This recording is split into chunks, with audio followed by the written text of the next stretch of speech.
L'appel numéro 658. Tel que tu es. Dieu m'aime, Dieu t'aime. C'est le message que Jésus-Christ nous a apporté de la part de Dieu lorsqu'il était sur la terre. Aujourd'hui, par la Bible, Dieu nous parle et nous adresse ce même message. Je t'ai aimé d'un amour éternel. C'est pourquoi je t'attire avec bonté. Livre du prophète Jérémie, chapitre 31, verset 3. Reconnaissons que très souvent, ce n'est pas l'idée que nous avons de Dieu. De nombreuses raisons nous empêchent de voir, de façon juste, l'amour que Dieu a pour nous, pour toi, pour moi. Les religions ne nous mènent pas à Dieu. Elles ont été élaborées par des hommes qui ont établi des règles. Notre culture et notre éducation orientent notre façon de voir les choses. Notre esprit est-il formé à rechercher Dieu? Nos souffrances, nos contrariétés, l'injustice, la violence, les atrocités nous font parfois réagir. Si Dieu est amour, pourquoi permet-il cela? Nous nous braquons contre Dieu sans le connaître. Interrogeons-le et prenons le temps d'écouter sa réponse. Si nos péchés, nos fautes et nos erreurs pèsent sur notre conscience, ne fuyons pas Dieu. Il accorde son pardon à tous ceux qui s'approchent de lui avec repentance.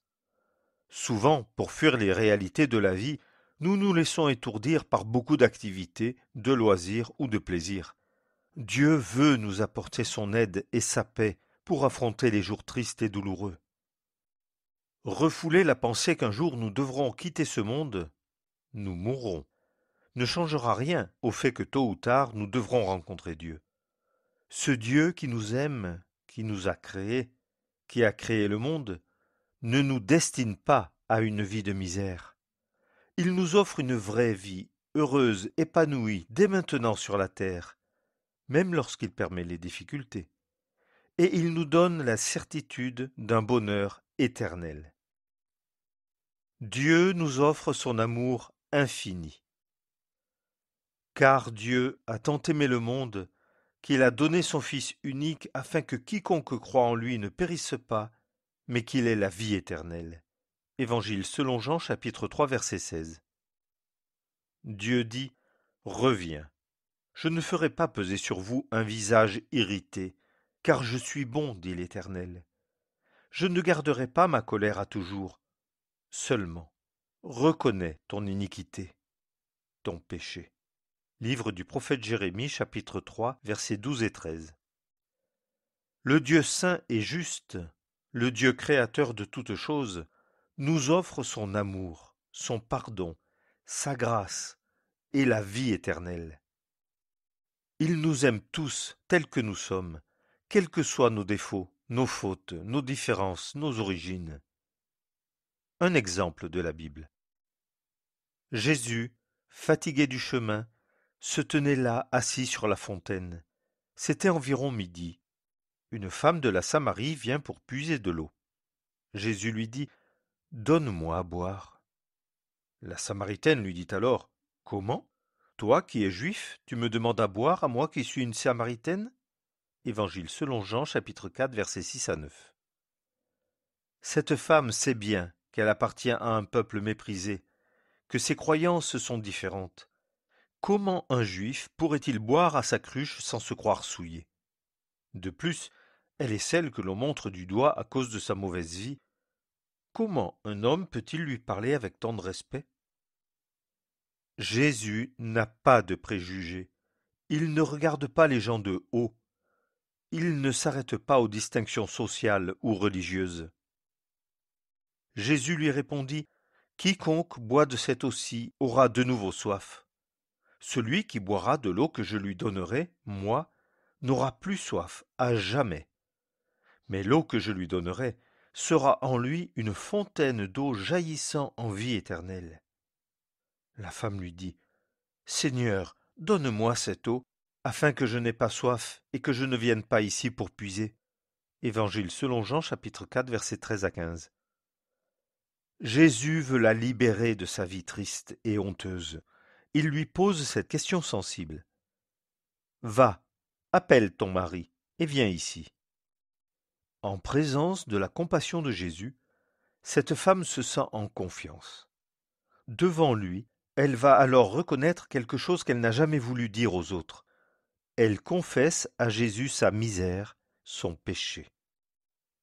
La femme lui répondit, « Je n'ai pas de mari. » Jésus lui dit, « Tu as dit la vérité, car tu as eu 5 maris, et celui que tu as maintenant n'est pas ton mari. » Évangile selon Jean, chapitre 4, versets 17 et 18.